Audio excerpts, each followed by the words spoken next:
Hello and welcome to the Metapod, a Pokemon TCG podcast that revolves around the evolving meta of just really all topics Pokemon trading card game, not just the competitive side of the Pokemon trading card game. Sean, this is Big 5-0. Yeah, this is episode How number do you 50. how do you feel episode number 50? I feel good. I feel like we've done it. We've gotten to 50, and I'm actually genuinely surprised. I feel like we got to 50 in about a year, because This is a little over a year. We missed yeah, a 2 or 3. a couple weeks. But that's pretty. I like that consistency. I will take that consistency any day. It's better than Luka Doncic's free throw percentage, so I will Oh my take that. God. I'm a big Luka stan. I'm sad for the Mavs because I'm a Mavs fan, but they got to work on their free throws. I didn't watch any sports. I've been so engrossed into anime Oh, that okay. I've spent all my time extra time watching anime and not watching sports. I don't know, sports have I don't want to say completely have left my life because sports can't just up and leave my life. That's rude. But I mean, are you watching Haikyuu? no. I've watched the first season of Haiku. I need to go on I'm in an internal debate because I watched the first season of Haiku a while ago. But I ended at the first season, at the end of the first season, when I finished it out. So I'm in this internal debate that I keep on putting off. That's do I start season 2 or do I rewatch season 1? Well, I mean, I might just rewatch season 1. But I've been watching Attack on Titan. Okay, I heard that's very Oh my good. God. I mean, but I'm just saying, I know Haikyuu is sports and anime. Oh yeah, it is. So. There's a bunch of sports. There's that. There's Free. It's a swimming anime, Sean. Oh, you'd be into Competitive that. swimming. That's right up my alley. Yeah. I've heard it's very fan servicey though. You know what else is fan servicey, Sean? Us. Reading the review. We are for the people. Reading the 5-star review. That's fan servicey. Yeah. If I can actually get to a 5-star review. Okay, I got it. I think our 5-star review that we have this week is a comfort. Sean, I think it's your turn to read. I don't pull have it up? access to them anymore. Oh yeah, that's right. Last week we couldn't pull those up for you anymore. So it's my job officially now. An all Jake show. I mean, I guess I could look it up on my phone, but I'm being lazy. Nah, I already got it. We're already wasting these people. I'm just kidding. We're not. Well, hopefully we're not wasting your time. This one is from Josh Drug called A Comfort. Me and a work buddy just got into PTCGO after playing the Pokemon Red and Blue games on our 3DSs. It's only thanks to his girlfriend's dad who decided to start buying Pokemon packs in bulk because he wants to sell them when they appreciate in value. Because of this, me, him, and her all play together using the online codes which each pack because they are no use to him. I stumbled on the show trying to find something to listen to while I deliver pizza at Domino's. Truly a comfort and a good podcast. Thank you for sacrificing your time to the listeners. Sean, I told you we were a fan service. Look at the sacrificing our time for Josh and our wonderful, wonderful little community that we got, Sean. Yeah, I like to think of the Domino's driver, some Domino's driver out there listening to the Metapod on their routes as they're delivering pizzas to other PTCGO players in the middle of these 12-hour tournaments.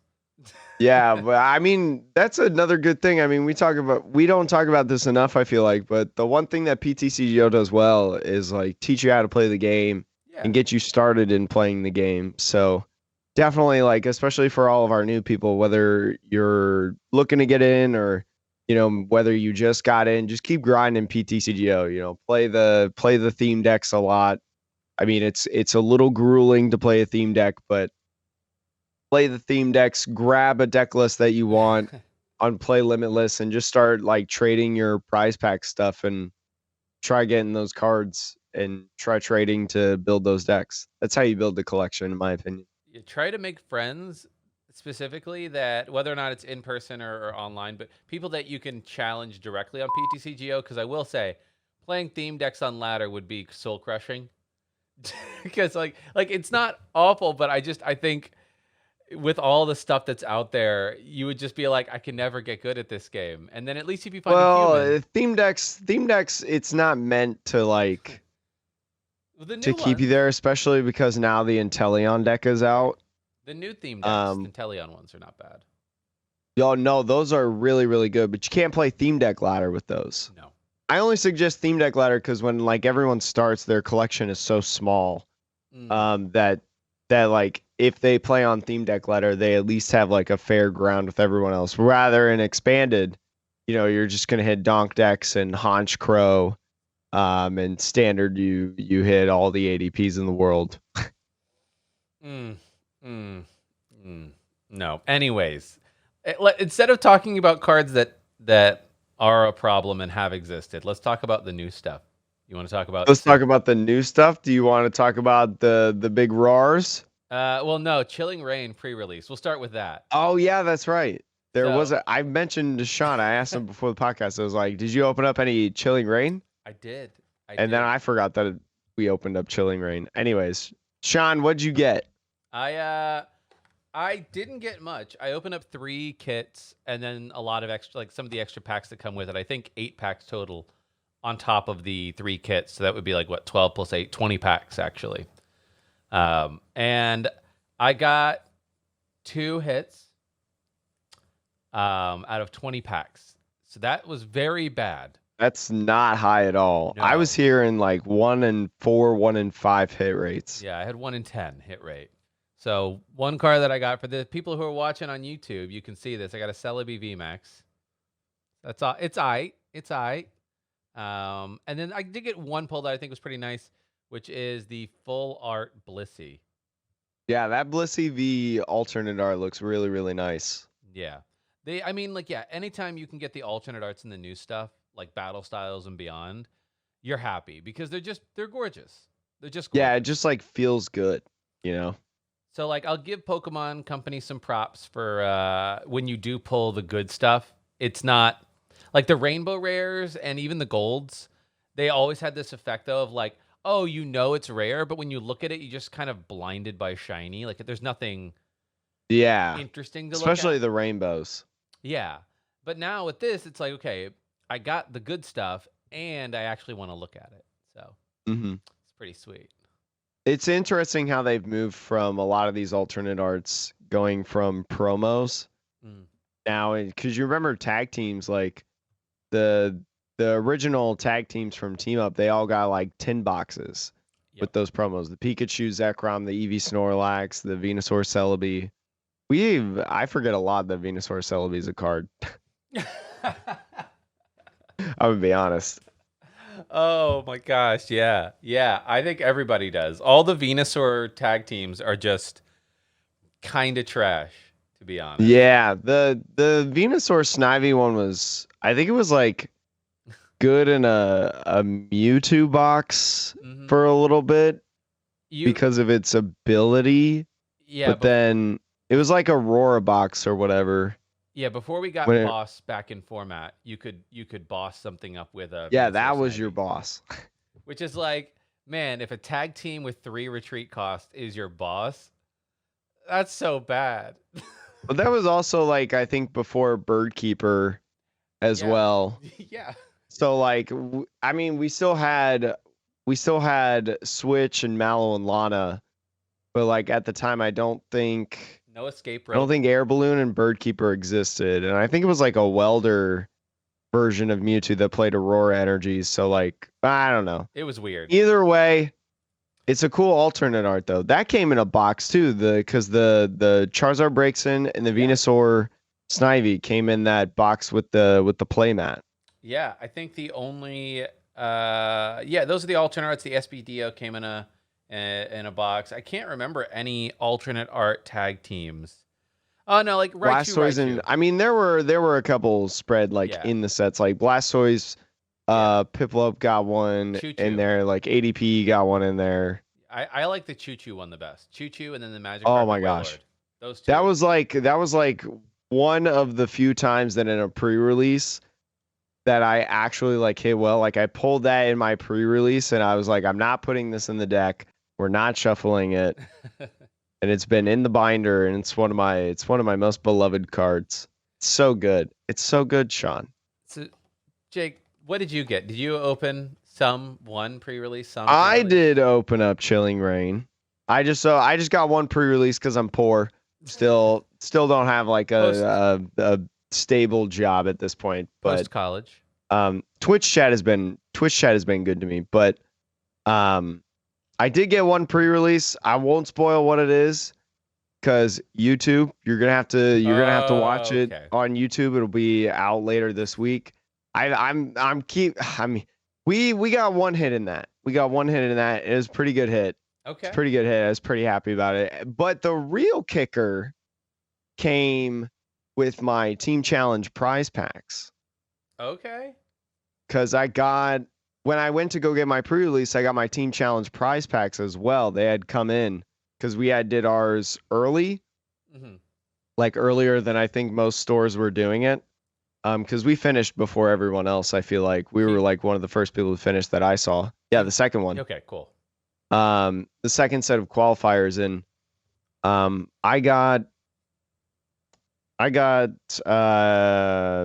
18 packs of battle styles, which is pretty good. Like Yeah. I heard that Sarah Daughtry told me on Twitter that it's up to the store on how they want to distribute the packs. Like I think everybody got the same amount of packs in terms of like each store, but like the store was able to take some packs away and sell it if they needed to or whatever. But I feel like with 18, they just straight up gave it to me. So I'm very thankful about that. Our store did half a box basically too for every winner of a team challenge.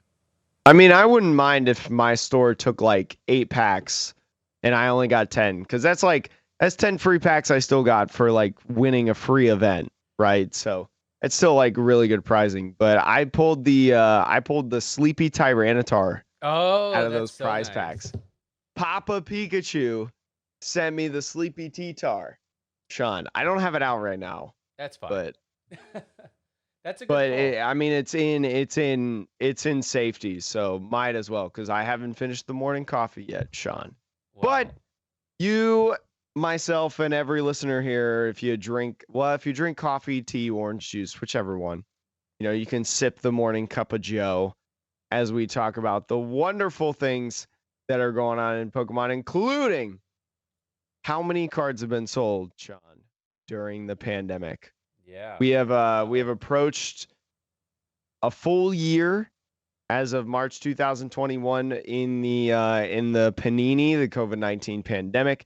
And as COVID's gone on, I think we can all agree that cards have become tough to find. There was some card shortages as well. Scalping was at an all-time high. It's creeping back down. I wonder if it surges back up. We should maybe talk about something else after this. Yeah. But anyways, Pokemon Company, what? I'm trying to bring it up on screen. For whatever reason, my OBS decided to like stop working. Yeah, it happens to me every so often. That's why I'm just continuing to ramble. But Pokemon released the latest financial report for those of you that don't know. Pokemon, they have so much that they sell in so many different areas, whether that's the TV show, the merch lines of like plushes, things like that, the video games. They have so many things that they do. And they say on their total production, the trading card game has produced 34.1 billion cards, Sean, worldwide in 13 different languages in 76 different areas. 34.1 billion is a huge number. Yes. Sorry, I'm still. No, you're okay. I was taking a drink of coffee. That's what happens when Sean and I record in the mornings. Yeah. Now is when we record in the mornings. Sean and I gotta drink coffee. That's true. Yeah, let me do that, and then we should be good to go. You don't need to see my work bookmarks. What? Yes. Sean, hide your work bookmarks. Oh no. Yeah, I mean, so the total number of cards, like 34.1 billion, honestly, like that, I guess it's a big number. Once you get to like numbers that are so large that you're just like, oh, I guess that's a lot. Like, I don't have a frame of reference for 34.1 billion outside of like, well, how many cards has baseball, has Topps printed, right? How many cards have, but it's a lot, right? Don't get me wrong, it's a lot. But for me, there's the thing that jumps out to me is the increase year over year from 2020 to 2021 of number of cards printed. So you think about like 2019, they were printing 1.5 to 2 billion cards a year in all languages. And then last year they printed 3.7. So it's basically doubled over a year. And to me, I and they didn't enter that many new countries. They didn't go to new countries. So it wasn't like they were like, "Oh, and we finally released in China, right? Or India, and now we can double our card production because a billion more people can buy Pokemon cards." No. Same markets. Just doubled the production. So to me that says a lot about like all of the modern scalping and excitement. Like I get it. There's more people that are into the hobby from a collector's standpoint. But there is also literally double the amount of cards that there ever have been. So At least like shipping, at least yeah, they've shipped 3.7 billion. They've printed, you know, 34.1, which is a weird like. Wait, no, that's the. Never mind. Yeah, that's that's the change. lifetime. Never mind. Anyways, continue on. Oh no, I'm just saying like there's just so many cards out there right now that like I don't think that these prices, some of the prices will hold to a degree, but like if you look at Shiny Charizard V and VMAX, and compare that to the Shiny Charizard GX or even the Rainbow Rare from Burning Shadows, the Shiny V has already come down. I've seen it in places sub 200, 150, maybe less for a Shiny Charizard V. And you think about like, before the Rainbow Rares and like Unbroken Bonds, those would stick at between $300 and $400 for months and months after release. Maybe they'd come down a little bit here and there, but I don't know. I think cards are being printed in such abundance right now that I don't think it's worth it to pay these booster box prices. It's just not. If you're a collector, if you're paying the prices to get the card right now, you're not paying the prices because it's actually going to be worth like that kind of money. I mean, there is that thrill in opening those packs. I've talked to many people about this through like the Twitch streaming that I've done, where some people have said like, I want to pull card XYZ. They're like, I just opened 3 boxes of this set trying to pull card XYZ. I was like, you could have just had this card if you paid $20 on TCG Player. Like you would have just had this card. But there's the thrill of the hunt, as they say about it. And it's really interesting to me of like, because like, 3.7 billion is a big number. And we had printing shortages during this time. I mean, yes, we did like get new sets, right? We not only had Champions Path, a holiday set, but we also had Shining Fates. So like we did have 2 extra sets during that time, but we had printing shortage, we had that, and then we also had the statement of Pokemon saying we're going to get more product on the shelf, which I mean, you can finally get battle styles on the shelf now. I feel like a lot of people have just gone away about battle styles. We mentioned it last week how you can get a box for like $105 or whatever. Yeah.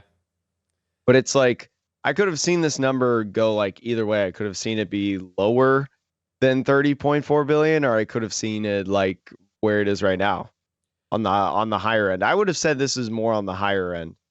The 3.7 billion cards. The 3.7 billion jump.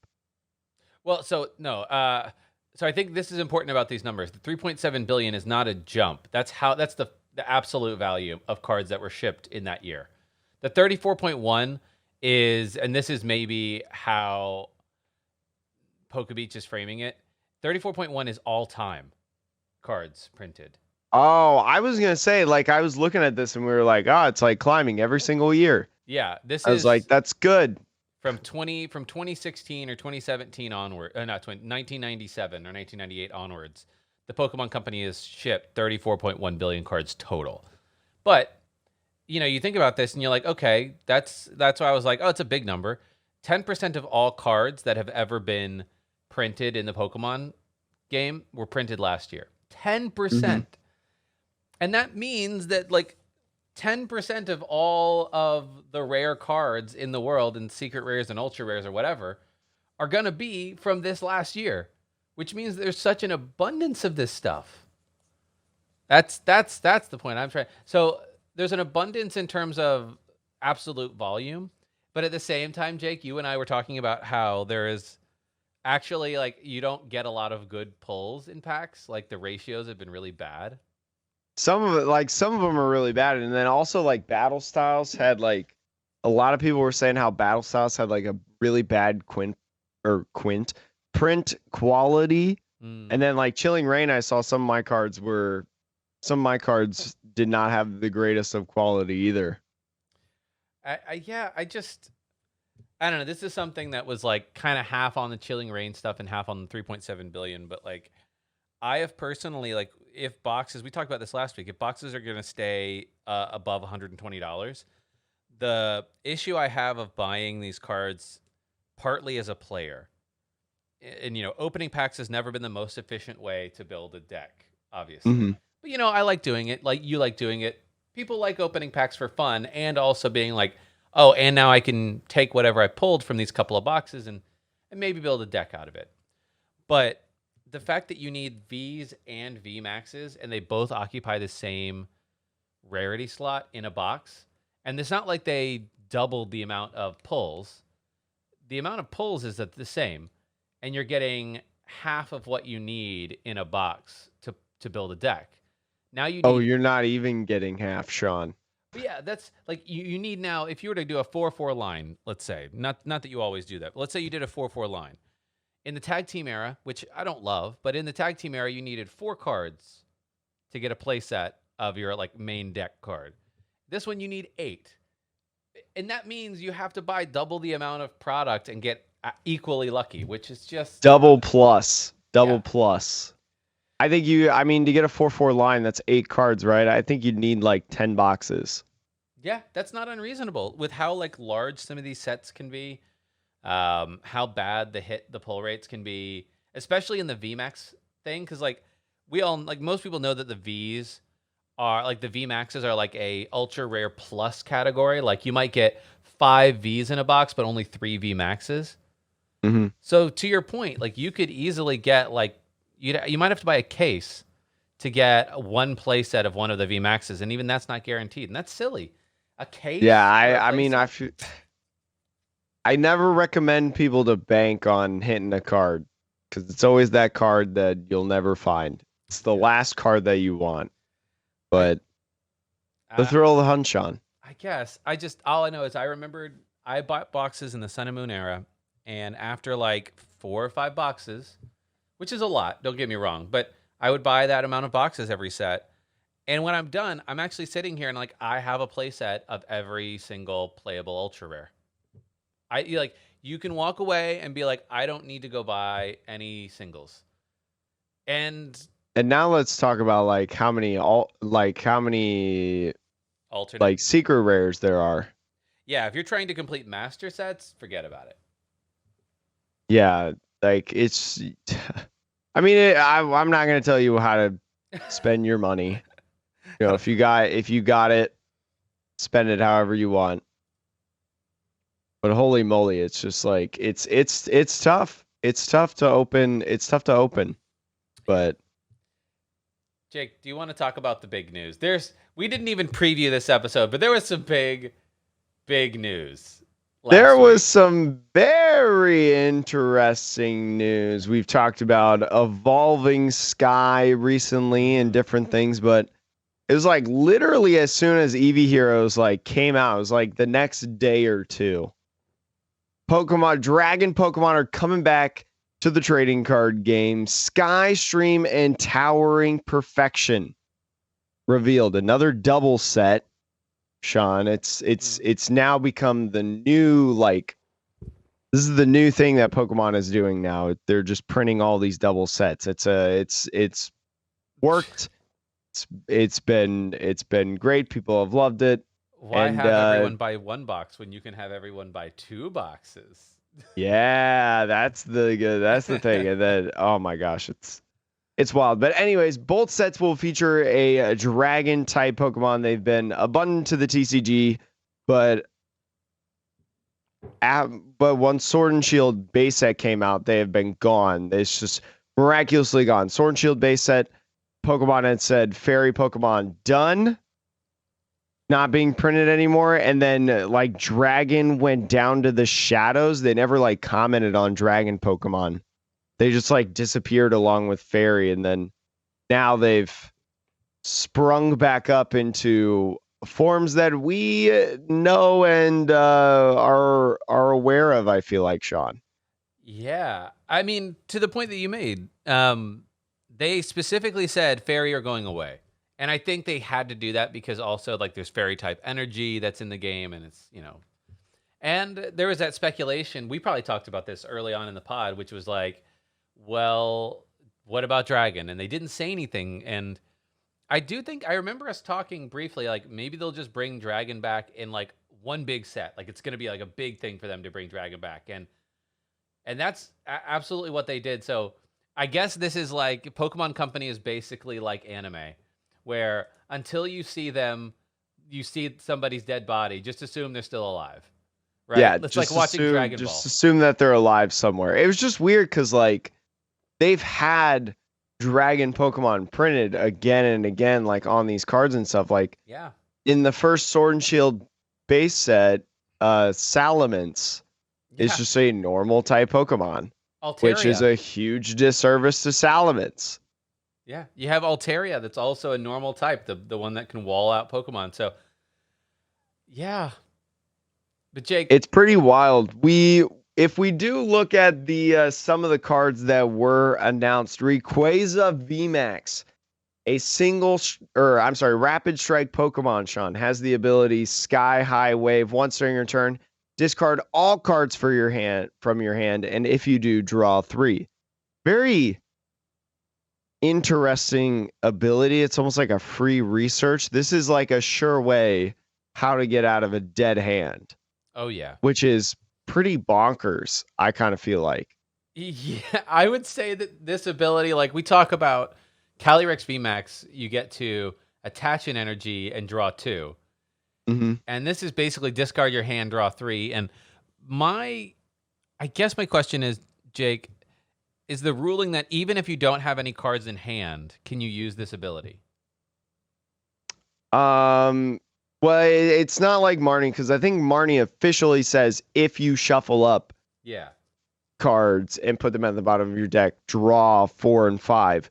This doesn't specify if you discard a card, Draw 3. like if you have at least a card, like this is just like you can discard your hand and then draw. If you don't have a hand, I think you would just like Draw 3. You would just have the action of saying like, I would like to draw 3 cards right here through the ability. Well, so Like a Rangaroo yeah, in Sun and Moon base. Oh, that's a good point. Yeah, that's a really good comparison, actually. I mean, yeah. So for me, this ability is just kind of broken on this Pokemon. What does the attack do, Jake? I'll let you combine those two. I think even if you're like me and you can't read Japanese, I think you look at this card, you look at the attack cost, you look at the damage, and you like know what it is. You know what it is, Sean. Yeah, you got the 80 times 20 plus.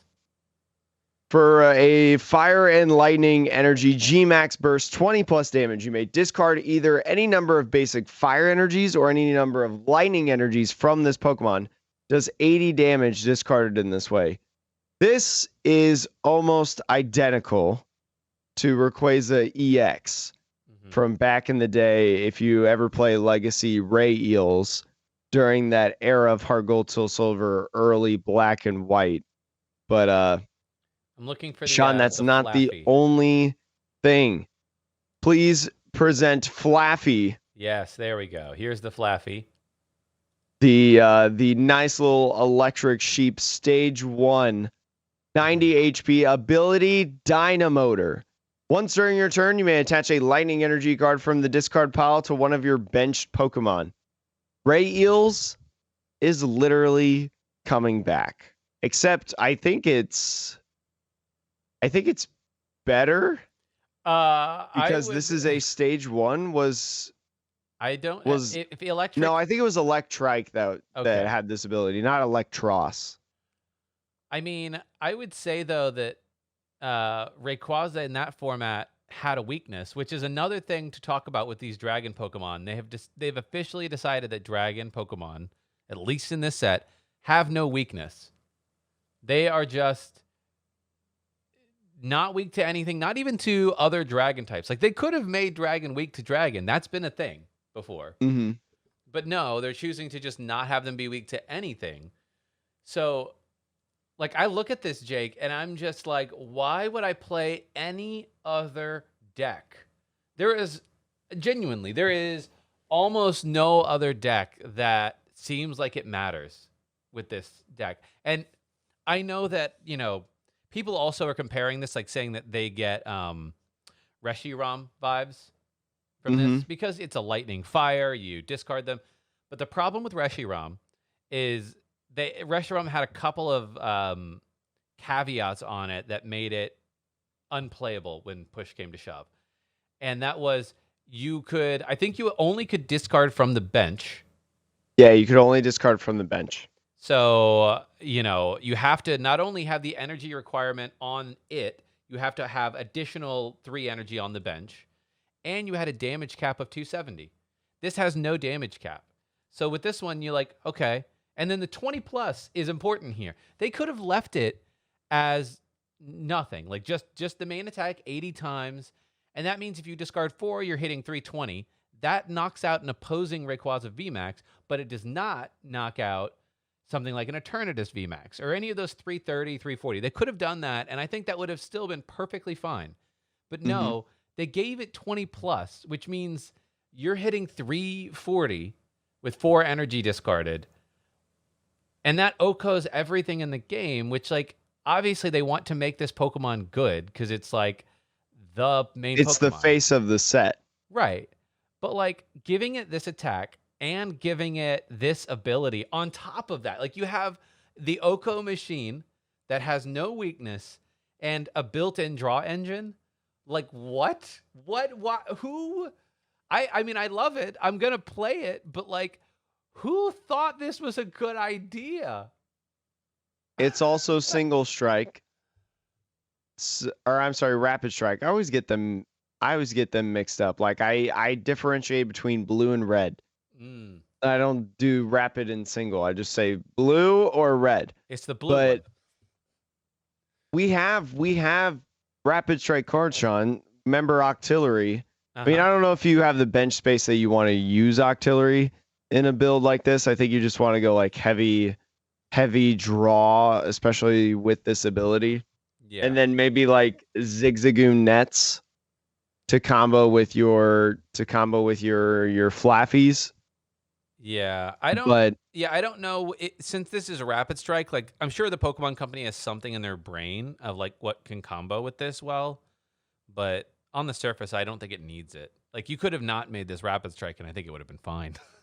Yeah, I think this would have been perfect if it was, but it's seems pretty good right now. I mean, not getting hit for weakness literally ever just seems good. And you mentioned that knockout potential is just absolutely insane. Well, you know what's wild? I'm just not realizing this. Rayquaza V, the unevolved version, does the exact same attack. 20 plus 80 times. Oh, yeah. Oh, you may discard either up to 2 basic or up to 2 basic lightning. So this one does have a cap. This would be capped at 180. It does have a cap, but it's still doing 80 20. So it's doing up to 180. Yeah. So you do get, but I never mind. I thought that's a weird. honestly, that feels like they got lazy with this one. Like you could have given it a different attack, but you just gave it the same attack but worse. Like what? Okay, I mean, fine. how many times? I mean, I think it was like Tornadus V and VMAX. I think Tornadus V and VMAX have like the same attack that it did in its EX era. And I mean, we have Crobat, which is Shaman EX. Like we have Marnie and N. So like we're just going back to Roaring Sky, Sean. Yeah. Oh my gosh. This is an interesting one. The Dragonite V. We're just kind of jumping around here, but like I like seeing Dragonite back, and I would love to see a Dragonite VMAX because I know Dragonite is also a fan fave Pokemon. This is So Gen 1. yeah, it's a Gen 1. I personally like Dragonite. I think it's a cool mon. Mhm. Doing 250 straight up on a 230 HP dragon with no weakness, that ain't bad because you slap a cape of toughness and now you got a 280 HP non-weak Pokemon that's swinging 250. We talk about like it's not as good as Zacian because you don't have the ability, but other than that, this is pretty good. This is also pretty good, and you have that rapid strike energy. You could The Rapid attach Strike energy doesn't work. no, oh, because it's not rapid strike. That's right. Yeah. But you do have Melanie. You got some Melanie action, so you can Yeah, Melanie. Melanie is a card coming in. You still have Coco in the format for a little bit.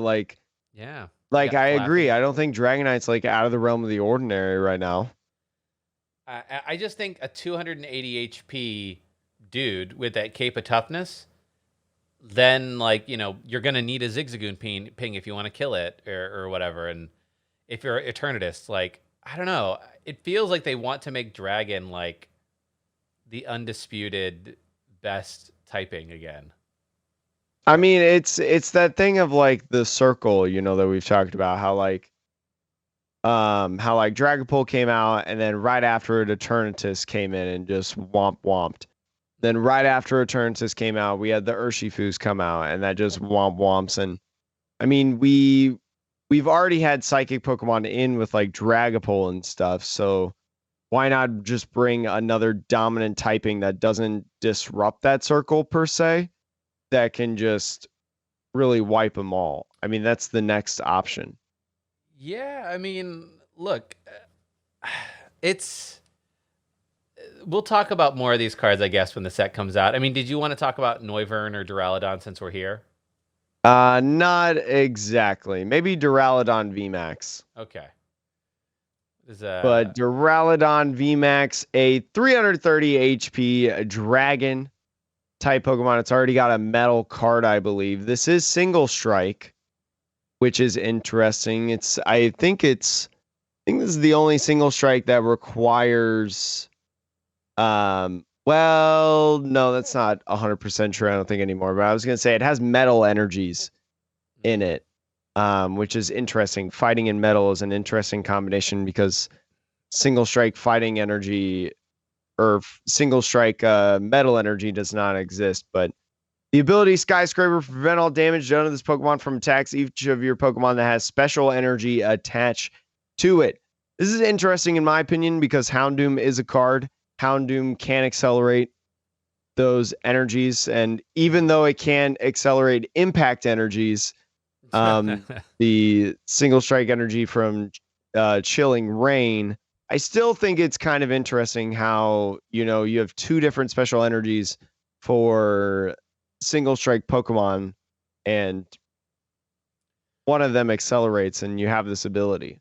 I like this. There's a lot of special energy out there in the format, and I think it will stay that way because you think about after rotation, which is when this is going to really matter for us. We're losing Welder. So like all those fire decks that don't bother with special energy really, like that's not going to be a thing necessarily. No, that's not to say that Victini VMAX will play special energy. It may not, but there's a lot of special energy out there and they've printed a lot of good special energy. So this feels like, you remember a Alolan Persian GX, one of its ability. I had a friend who played it a lot and he got some dubs because like it says prevent all damage from tag team Pokemon with special energy. They just covered like a weird range Yeah. where if you predicted nobody was going to try to fight you, then you just won. But like I like that they've given that to a Pokemon that seems to it's beefy enough to where even if you can get through the special energy requirement, it's still hard to KO. So, and once you have one of your own energy attached, like that could be super annoying for your opponent to be like, "Oh shoot, I have to like manually retreat to discard this energy and then hope that I have basic energy in my deck to get around it." Mm-hmm. It's pretty interesting. But Sean, you talked about, we're losing like Welder and stuff. Scroll down real quick to Raihan Okay. here. Raihan, new supporter card. You can only play this card if one of your Pokemon was knocked out during your opponent's last turn. Choose one basic energy card from your discard pile, attach it to one of your Pokemon, then search your deck for a card and put it in your hand. It's all right. It's like almost Melanie, except you can specifically grab what you want when you're. And I mean, like we talk of, let's be honest, Sean. Knockouts happen like just about every single turn right now in the Pokemon trading card game because you have Escape Rope, you have Boss, things like that. Once, especially after ADP leaves, games may last longer than 3 turns. Mm-hmm. So this could be good. I think for decks like maybe like Duraludon or Dragonite, I think this really works. I think for Rayquaza, I'm a little bit less bought in because I think Rose is just better. Well, with two energy costs on Rayquaza, and Rayquaza has the ability to discard your hand, draw 3. Yeah. Right? Like, but Rose will put 2 energy onto itself. So, as opposed to 1, right? And I guess that part really comes down to the ruling of like can you still use the ability when you don't have a hand? Yeah. Right, when your hand is 0 cards. I think that's just what it's going to come down to almost. But like, how valuable is that grabbing any card from your deck? It can be. Like I think usually I guess it'll depend on like what kind of cards you want to be grabbing cuz the main thing I worry about is if you have a V that doesn't have a VMAX and maybe you have not a great hand, then yeah, you can attach an energy, go grab the VMAX, evolve it. If you're using like EXP share or something, maybe that moved 1 energy back as well. So like boom, you're good to go. But like you'll have used your supporter for the turn here. So it's not like you can go grab a lot of draw, right? Like you can't go get to Denny in this format. So, if this is in your hand, if you've been holding on to this, I don't know. It just feels like you're getting 1 card out and getting 1 energy attached, which there will be decks where this makes way more sense. But I think for Rayquaza in particular, because it has the draw engine built in, I just think Rose is probably the better partner for Rayquaza. But Duraludon maybe, and who knows what other, Pokemon, like Dragon Pokemon out there. Or it doesn't even have to be Dragon, honestly. This could be anything. Like, it's coming in the Dragon set, but, like, there may just genuinely be cards that, like Vs or other cards that, like, this is, like, absolutely broken in. Shadow Rider Calyrex? Yeah. Yeah, you could Shadow Rider this. Who knows? I genuinely, I don't know, actually. I haven't thought about this one enough, but. I mean, I just looked at it and I was like, cool. What I think is also cool is you've scrolled down to the promo campaign section that they've got. In these 2 sets, when you buy 10 booster packs of either of the set, you'll receive a promo pack containing 1 of 5 stamped cards. 2 of them having alternate arts, Rayquaza or Rayquaza, whichever one, don't smite me. And then Duraludon getting alternate arts, and then Altaria. What is this? Drampa. The Drampa is cool looking. I like that card a lot. Yeah, that's some crazy art. I love that art. It's actually really, really sweet. And then Turtonator as well in there. And it's like, I don't remember this being in the last couple sets, the little promo pack. I mean, I know that they've given out promo alternate arts, right? Like the Celebi V and the Sandaconda V, and things like that, but not necessarily like a pack. This is almost like It's like the Digimon. the gym challenge packs that they do in Oh, okay. Japan. Yeah, it's also Like I it's remember I remember a while ago they did like a Beware gym challenge pack where if you like competed or whatever, you got this pack and you could get like a special Beware GX per I se. I mean this also is very much like what Bandai does for Digimon. Mhm. And I don't know if Magic does something similar too, but yeah, like Bandai, if you buy a booster box, it comes with 2 dash packs. And those dash packs have one of 4 or one of 5 promos in them. Yeah, I think it's cool. I'll be interested to see if something like this comes to America because, English collectors love stamped versions of things. A stamped version of Rayquaza, especially, is gonna, would be really popular here. And I think it would be really like one thing that I really like about Bandai and Digimon is, yeah, when you get this box, you also get like a couple of extra special packs. It is a little annoying and weird to keep track of sometimes because there's like certain cards that are only promos. I don't like that. Mhm. But because this is alternate art, thumbs up from me. Um, yeah, I like it. It feels like you're getting bonus stuff for buying a whole box, which Pokemon, does not give you bonuses when you buy fully sealed boxes. And so I'm a fan. It will be interesting to see where it goes. There is also a promo oh god, what card was that? I think I saw it on PokeBeach. GameStop is having another promo card. Sandaconda promo giveaway. This is not a planned topic. Sean just talked about how people love collecting promos. And I remembered that I read this headline. Just like the Flapple that happened not too long ago, Sandaconda is going to be getting one. It's a reprint Sandaconda from Battle Styles, the big sand cannon, the one prize meme deck. And it's not been shown, but it's supposedly going to have the same stamp as the Flapple did, which is it's not a great stamp at all, really, This but is it's a like stamp. I will tell you, at least the Flapple, it's not played, but if it were to be played, that 2 damage counters, like at least Flapple had a place in some competitive decks, like Sableye Flapple at one point. This Anaconda, what? This is literally like a ladder deck where you take like a 4/4 Sandaconda line, and you take like 4 Gossifleur, and then the rest is like all energies. I just Play some evolution incense in there. this is so like it's and Sandaconda isn't a fan favorite as far as I know.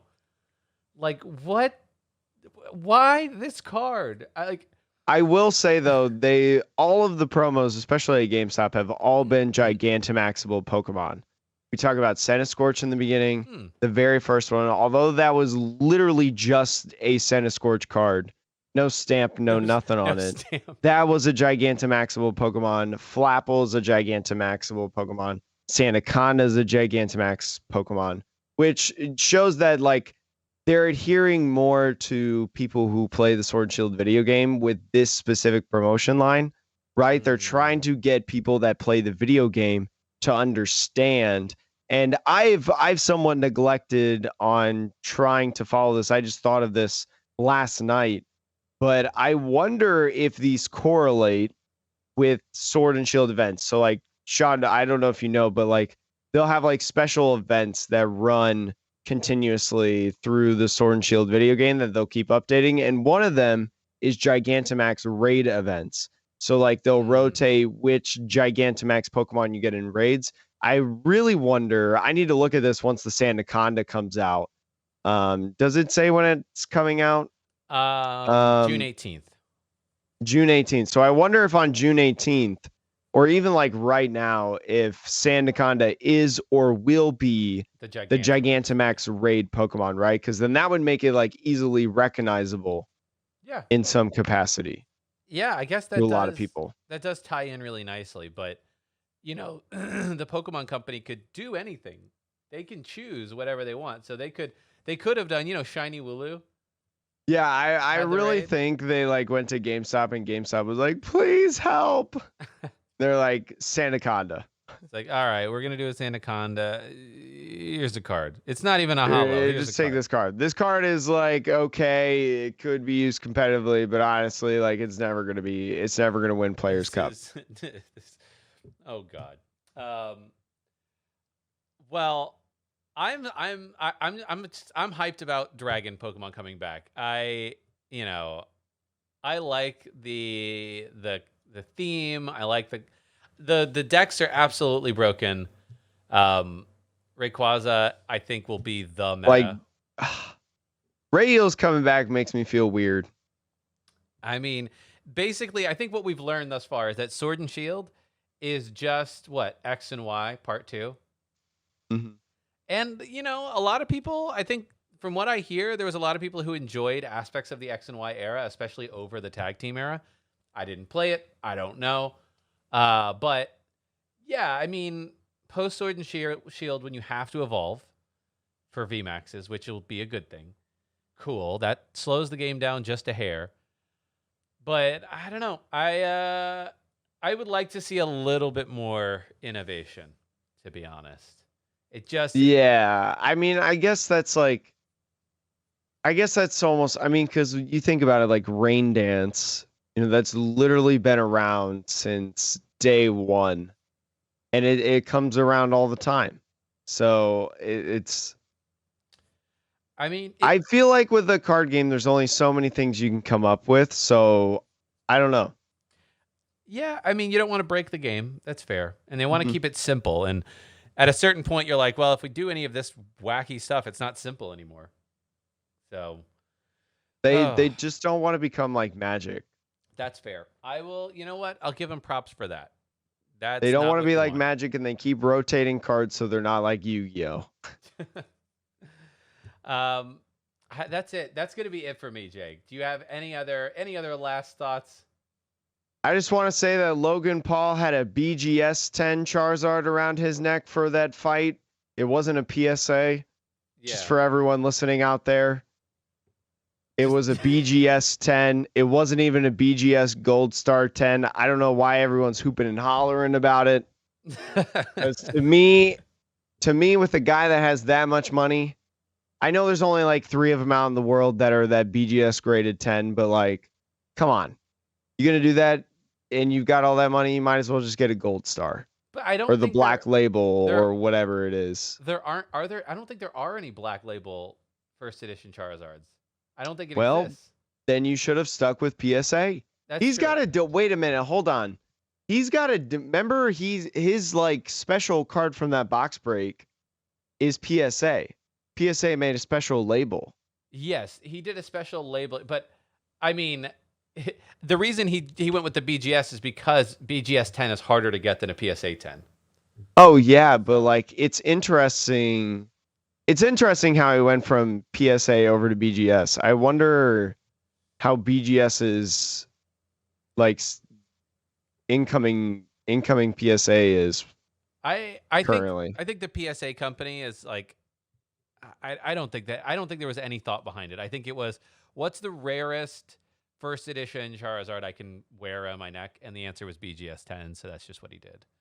I think that was just it. But should have done Gold Star Black Label. Yeah, come on, Logan. I don't care if there's not one out there. You should have made one. You should have. Didn't you pull Charizard? Like, come on, bud. I thought you opened those boxes. You pulled several Charizards. Just keep opening those first edition boxes, Logan. Yeah, I mean, you got like 10 of them or whatever. Right.